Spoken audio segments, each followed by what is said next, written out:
ya kwan tempon so ho nsem car ehyen kobedie ho nsem and uyi enkwanhia hodo a esi ewo ya kwan so nansen ya and the beginning of the year se wo hwe statistics now wo rebe ho on road accidents a etumi akoso na se okọ utwa nkompoko achi ekohwe National Road Safety Authority ensem bi omudi tu dwa ekyiremu kwan ankwanhie fa so ba ono mu kire se about 90% of enkwanhie esi ni nyina no human error and I say human behavior enipa enye car no about 90% nipa driver no a oti car no a wo twie ni mu no enti mfomso no ye chemu du a de ye ka nkwanhia ba no ye chemu du a emu nkon wo mu a wo ka hyen no ene de sa nkwanhia ne ba na wono mu kyerɛkyerɛ mu bebre abie hu mfomso ahodo a wono mu ya ede sa ɔhawi ede ba enipa awuo in fact beginning of this month nko na 18th yankan kwanhia ahodo apart from car epimi ya nipa hye na yankai de esi nanu just a week ago of Fanko barrier hey enipa tete yet said ye sebe na kwase ni ahye da fasekan na watwetwa nipa mu nketenkete. These are the ones that we have identified yetumi ehu na yetumi atwe anase yetwa hu mfonyini ade abekere. The rest are ebinum ka ebo mato atwene. Just last week abaya bi a wo twa adwoso ayi wo de sane akwam si watra for mesu akakra no ade kono abaya bi a wo twa kwam zebra crossing mu chese driver no nto ne bo wa bonama chese wo mo agina ho de chese wo mu nim se bi a aboa bi no obo no na ato wo mo wa akiri no so wo mu hu no ayi sa wonam wiem beto ho pam wankasa straight omde ne ko adwoso omo se beye sa de ni nyina wantimi ankasa obi a ho ade chinya meba e na menya that information de omo a abo omo okwan ho omo awu nko anya asem ketwa Jeff, if you can give it to us as of May 23rd May 2026 nipa 181 ene ye omo a ye nam kwan ho ye cross road a car no abo yen akuyen enti free May no ebesi sa abre ni abeka ho no de ye nyen calculating kan ho eno ne ye omo nteka ani mu bio omo nam nchen ya car abo omo eku omo. This is how serious your road traffic issues no echo. And enye kwan a enye nko so na accident ni si. Is ebisi ewo kwan a ye papa so. Ekwan a eda so. Ekwan a porthole ni so. Esi. Etu bisa ho say, ya na de ya kwan ne nye ena porthole no ena say no. Baabi a porthole no so ni no a ehoda so no a zebra crossing kura wo ho ese ye ginipa nkwa no a ye bon krofo ku omo de cars no hwe ho no. Ehon so And I'm not surprised, say, National Road Safety Authority say, 90% uyimudua, emun kono de, ya driver fu suban, ni panwa, yusu kano, and the sankwenshi, edeba. Now, besa wo share, let's remind ourselves, kakra, we know the yakata so kakra because of said ye city no, one ye nipa na atete sa, no, over Facebook, omo gugo ni nipa atete, of anko de, into Ramamia, Nensani atam de ato nechisa no, atia friso. Ai me kire wo sede ehu na esitie maame ba ko oda kire ho no ye de ade akata because ebi no ho kura wo ma ye virtually naked na ni ti ayam nti na busuafo kura behu na anya se bi obi na beka se oteka animu bi ame yehu a yenso ene ye kwa yekotwa ticket keke ye ntworo ye din VIP a ye fa ne bases ahodo a ye fa nyina no dodo na ye ntworo ye din yantro ye din ye koje car no number seat number 1 seat number 2 ni age obi a ntro ni din e wo car de so me de hunu enti se nyu obi nanim sa asemasi konkran ni bi ana wo ko ha ni bi en wo be kase na asemasi tickets ni mu a eko ni bi e be hwehwa hu se wo maaye enti wo kan ho a e be ye dene se e be nya na identity because enti se plane no a e be trotro manfo din no tremu anu wo ko nti wo ma me ye nanim nyina yam over Facebook be ha unhu no se wo de hye no no a come and see what happened over there. Car and not at the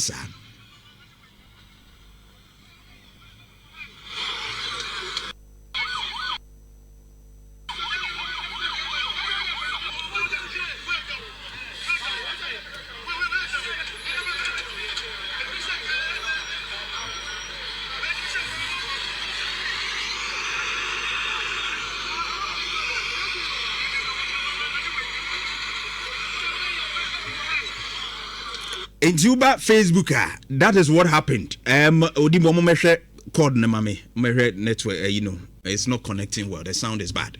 And se wo hwe de esi no a areho. Nipa ena atete no. Because you wrote the only survivor, nipa or survival ye urawi. Was sa car no, sa yina na yam no, sa sprinter na urawi ya Jeff show no my own ye. Ono nko ani nipa or survival ye ewum.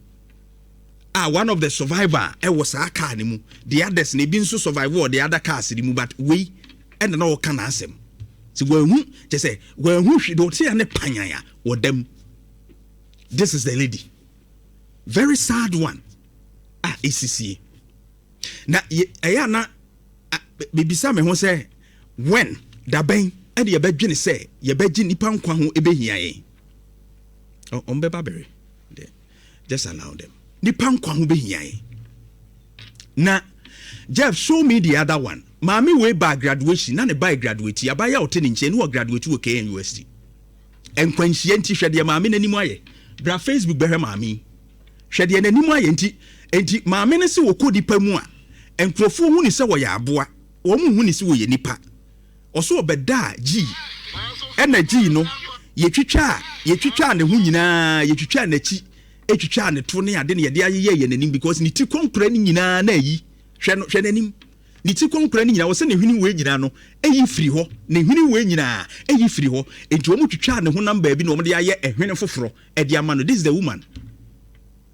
On say I was very happy say me ba frɛ me say member the graduation day because enkrofo be because many people in her position might have felt shy and uncomfortable doing that, but ne ba ne de ne ba graduation photo there one chair no and what ne chedi bibia de hye o maame no. This tells you how serious baby am kwanhia betumi amanipa e deform me asay ni pesu ne ne ban se wotiwe ni wanim kama ene enkwanhia obi mistake nti maka cho say NRC say human error 90%, driver ni bi mistake nti no maami hwe nanimu ne. And because of time I would have played the whole video for you. Now wotie maami na wo rebe ho ne ye show on Facebook no wo rebe ho Okoda hospital car or boy no me driver ni de we de mo akohwe ho no me so ye no ye ni yanye.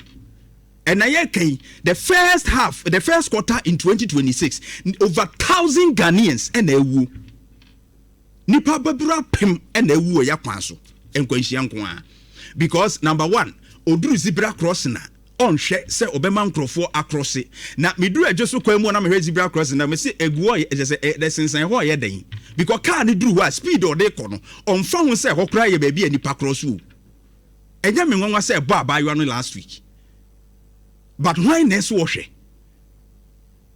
the distraction epidemic ewo ho ene driver ni oduru ye friend say traffic mu a ese otumi ehu se eni se me cross no ba take junction ha aha de aso red no wehu se o car ma no awuram ne de enso green so obewuram ti obi wo ho a o twam kura no a no o de yapem no anesa ebi nso wo ho a obehwe omo no na ogura phone no o ye phone call na o test driver ni o twi car no a o ye ni ne nsa ba akukura phone and what testing message and what chatting o se kasa obi wo no a car no a wo twi o de nkrofo ko no eho and wo di abusuan komo e wo phone so na adwene free kwan no so no de nipa akohwe. I just want you to see how this woman is deformed.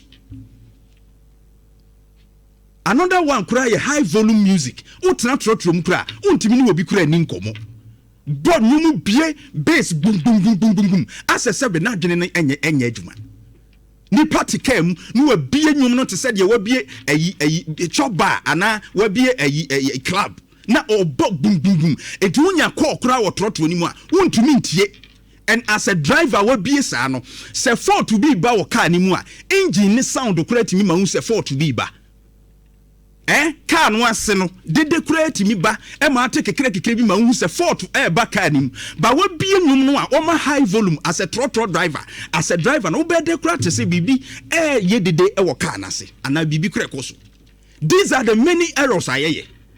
Now I'm happy say the new traffic regulations no eba enche bi ebedi hu nkomo ye be discuss hu nsem sisi a new traffic regulations no LI 2519 ebe bua yempa because hunu na do so kwa so and the 90% of the human error na e din kwanhia na ba no driver for ni pii no abebre na light ya car no ankasa broni ni ye ni nyansa mu no wahu se car ne light no we na so odi bom no no akoto light fofora ani sirei onu obi hia kora ondi mu light no onipa no so ahunu kwa mu eti wo behwe no de abehia se gban because we light no ano adin we so de ano adin ubenya pragiafo ne ade so no so ade ne light ne wo mu nso wonso anajo no onam no wadum pragia light no eti se wani ama ho so pe no de abebo enkwanhia ni sia near the Kobuba who near dying, but human errors. Sabi previous a Jimmy account.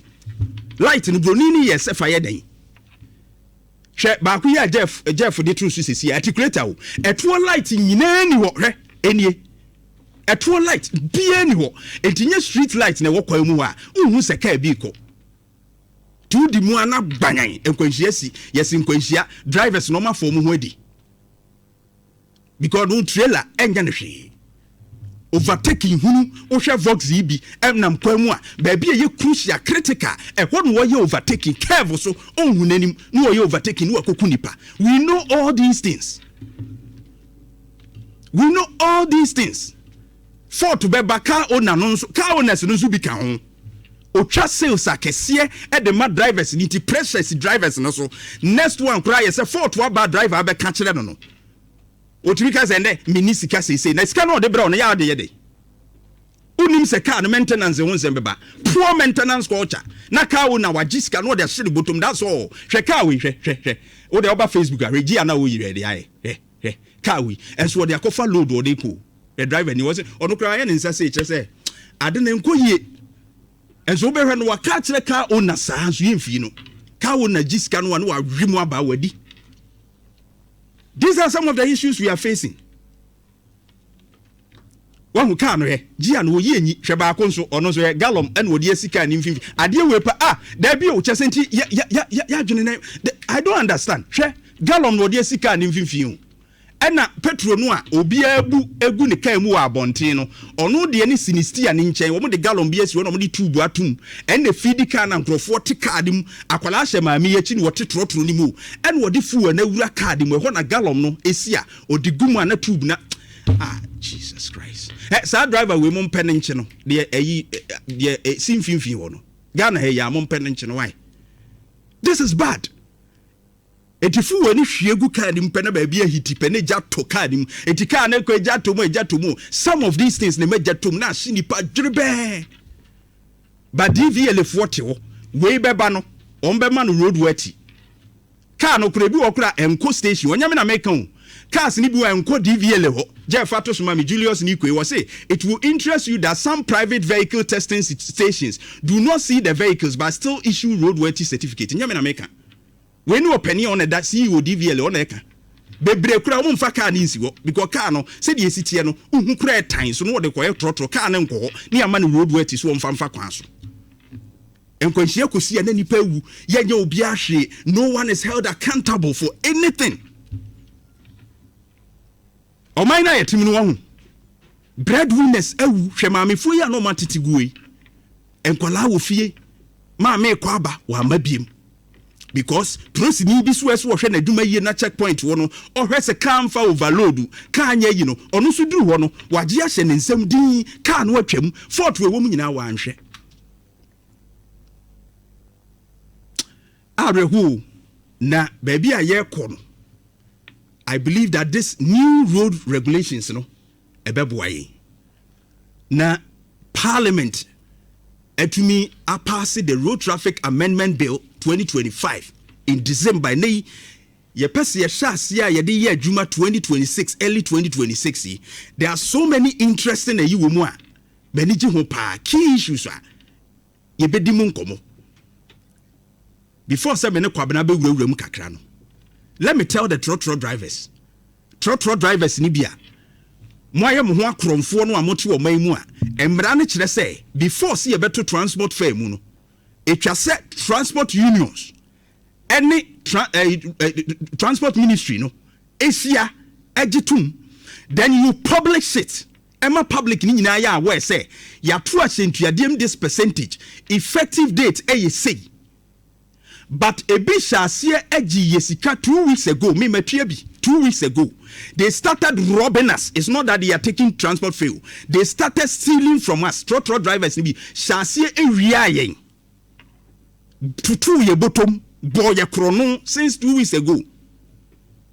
Because almost simple inform from my cry, ye atum, ye dear car, dear penny ye. Or no crow ye, we are no catches or mine more than what can seem whom. Etienye wani truck driver uwi awakwa so dem say sika krono sika no awabeje no awaboye krono a empanimfo ma approve say gise sika no waje no wo de akwa akoto collection wo hwe se nyame behira wo ye kromfo wo sa driver ni umeti mo ye kromfo ka wo na kro ngo ka nkere no mate aso mo madi na I don't blame anyone. I say me blame the checkpoints, the police and everything because mujina wa some of these things you must even ask the passengers.